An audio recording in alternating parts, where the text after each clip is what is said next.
Hi guys, it's me iTeacher and I'm back yet again to show you another awesome app. This one is called iMovie, and yes, you guessed it, this is an app to make movies. What you might not know is that the movie Titanic starring Leonardo DiCaprio was made using iMovie. Not really, I was only joking. I'm not very good at telling jokes. I think it is because I am not a real human. Ha ha ha. Anyway, let's take a look at the app. Here is the main menu. This is where all of our movie projects will be displayed for us to continue working on. As you can see at the moment, I only have one project that is ongoing, so there is only one window for me to select. If we select the question mark in the bottom left, we are given some information about the buttons. From left to right, we start off with the plus button, which allows us to create a new project. Then we have the play button, which allows us to preview the video we are making. Third along is the share button, which, as it says here, lets us share in iTunes or publish the final movie to our camera roll. This way you can then use the video in another app. Fourth along is the import button, where we can download other videos. Personally, however, I very rarely use this. You may also spot the trash can symbol in the bottom right. This is where we can erase projects when we are finished with them. Now let's go back to the plus button and look at how we can make a video. When I start a new movie, I am given the choice to make a project or a trailer. The project option is more open-ended and therefore more flexible for the students. The trailers are more structured and therefore more inflexible. However, when used correctly, they are pretty awesome. Let's look at the trailers first. When you first select this option, you will be given the choice of a variety of templates. These are all themed trailers which you will then personalize. You can see here that I have selected the retro template. Next, we are taken to this menu where we can build our trailer. On the left-hand side, we can see a storyboard which outlines the video. As you can see, it is very prescriptive, telling the students when to have a close-up photo or an action shot or a group photo. The trailer can be previewed on the right-hand side. Now let's take a look at the other way of making a video. When you select New Project, you will be taken here. On this interface, there are three main areas to understand and a few buttons.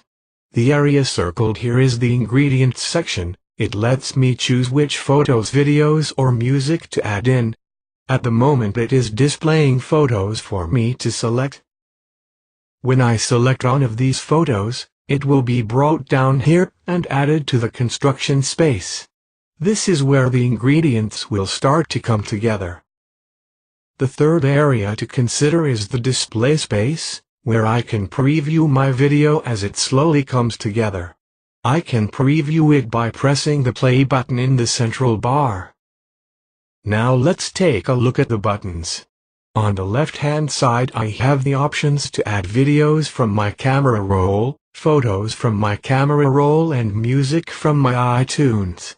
As you can see in this example, I have the Photos button selected, and so the Ingredients area is showing my photos for me to add to the project. If we look to the right in the center of the screen, we can see the Play button to preview our project. Further across to the right, we have two more buttons. The symbols show a microphone and a video camera. The microphone allows you to narrate one of your projects, and the video camera allows you to record a video which will be added to the project. Easy peasy lemon squeezy. Now let's look at some of the more technical buttons at the top. These two buttons in the top right are very important. Here we have the Undo button on the left and the Settings button on the right. You can press the Undo button to reverse your mistake when you have done a whoopsie.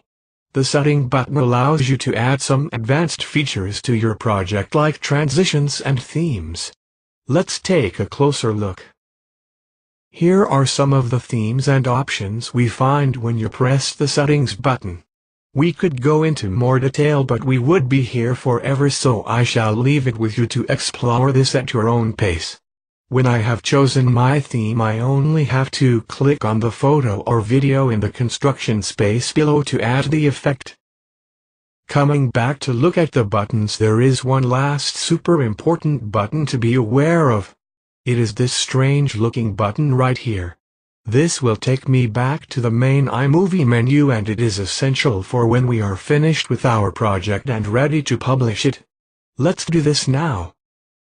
Now it is here back at the main menu that many students go wrong. They forget to publish and share their final project. This is a bit like making my cake mixture and then forgetting to put it in the oven. What we need to do is press the share button just like I have done here, and I am then presented with these options to publish my video. I personally choose to share to the camera roll. This means I can use it in other apps and it is complete. So there you have it, my friends. I hope that this has helped you to understand the basic features of iMovie.